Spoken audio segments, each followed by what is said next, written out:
Welcome back, brothers and sisters. I am Braden. This is Langley Outdoors Academy, and thank you for stopping by. All right, guys, for this episode of the Bullet Points, we have got to take another expedition into the view. Now, I know this is not something that we enjoy doing, but for our posterity, for the next generation, we must dispel these myths and illogical fallacies that they're bringing forward on a day-to-day basis. And it's for a good cause, I promise. We're going to make this worth it. Now, they are, of course, addressing the Indiana hero that saved all of those people. Now, you can't have something which conflicts with the main ideological narrative from the left. You have to attack it, even if it makes zero sense. You cannot deviate. You cannot go away, stray from the path. And that's what I'm about to show you. Everything is linked in the description box below, but the importance of this video is not that the view has opinions that make no sense. What's important is they are showing a fealty to an ideology at the sacrifice of reason and logic. And this is one to send out because it shows it in spades.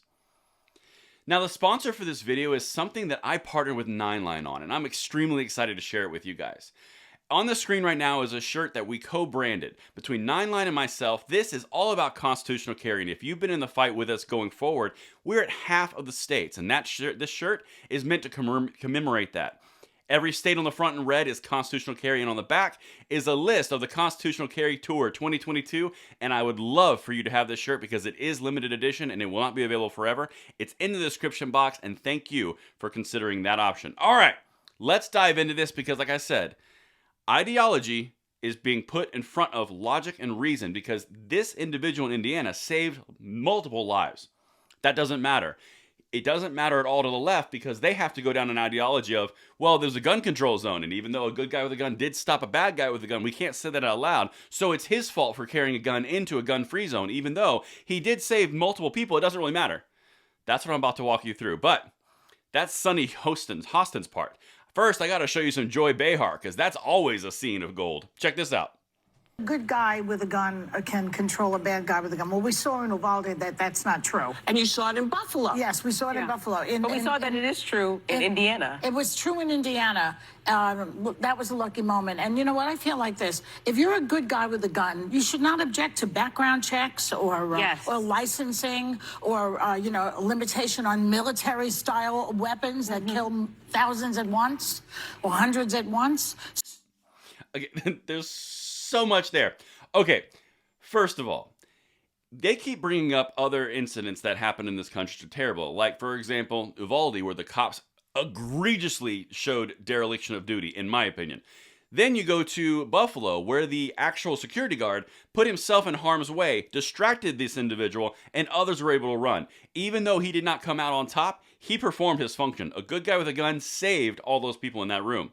Then you go to Indiana. Well, he got lucky. That's a misnomer.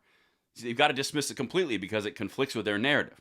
The second thing that she said, which is mind-bogglingly silly, is the fact that, well, if you're a good person, you should have no qualms with background checks. Already exist, Joy. Or licensing for a constitutional right. Yeah, I have a problem with that whether I'm a good guy or a medium guy or a tall guy or a short guy or a fat guy. Just saying. The point is licensing for rights. For example, you're not going to see that exact same logic applied to voting rights. Well, if you have no negative intention on voting for someone else or doing something illegal, well, then you should be perfectly fine with putting an ID forward and making sure you know who you are. Whoa, that's outside the window. Abortion rights. Well, if you truly have a good intention, you should be able to prove all of these things, and you should really go down these routes. You think that's going to stand? No, it's not, because that's not what she's about. She's just going down the route of, if you're truly good intention, you should have no problem with sacrificing your rights. That's kind of silly. The next thing she said about assault weapons can kill 1,000 people at once, or 100 people at once? What? First of all, we all know that doesn't make sense, but let's keep going because now we got to get to Sonny Hostin. And she, the visionary, the enlightened, check out what she says. That off. But with this Good Samaritan thing, listen, I was trained when I was at the Justice Department in firearms, and I was trained in defensive firearm training. It is very hard to hit a moving target. It is hard for people that are trained to hit a moving target. It is very lucky that Good Samaritan hit that moving target in that way. And he had a gun permit, but he wasn't supposed to be in the mall with a gun. So he broke the law, even though he was a Good Samaritan. So you see what she did there? Well, he was lucky. It was a misnomer. It was an off chance that it worked. It's incredibly hard to be accurate, even though this individual was accurate 8 out of 10 times with a pistol at 40 yards, which is real good. And then she goes down the road of the ultimate thing that the gun controllers have to do. They have to dispel the fact that, whoa, he broke the law. He was in a gun-free zone. Well, if you're in a gun-free zone and you take a gun and save somebody, whoa, you save people. You can't do that because you broke our imaginary boundary. Not to mention, and never addressing the fact that the reason that he had to use that firearm was to kill somebody who also was doing that exact same thing. He had to stop a threat. 2 people broke that gun-free zone. The good guy came out on top.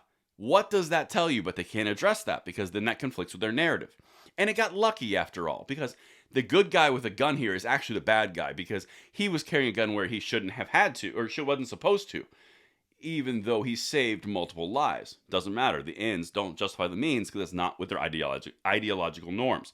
And then this next one, this is where Sonny almost gets in trouble. Check this out. And this shows you where the left is on this. He was and good so Samaritan. the law of Indiana is different than the law of the mall, of Simon Malls, and I would say that takes precedence when you save a life. Well, he saved a life, but Guys, I gotta go. So Whoopi saved her on that one. Because the conservative representative there goes, yeah, I think saving a life trumps an imaginary gun control rule. Well, yeah, he saved a life, but, yeah, what? But, Sonny, come on, finish that sentence. But what? Because you cannot equivocate the next part of that sentence with anything good. What are you going to say? Yeah, he did save lives, but he broke the rules, so he shouldn't have. Well, that sounds like you're advocating over your gun control priorities and ideology over lives saved. And that's the whole point of the video. That's why I wanted to show you this. Because as you see them try as they might to dispel the idea that a good guy with a gun stops a bad guy with a gun, which is proven fact, they start to say things like she was about to. Well, yeah, he saved lives, but what, Sonny? But what, gun controllers? Finish that sentence. And that's what I've got for you guys.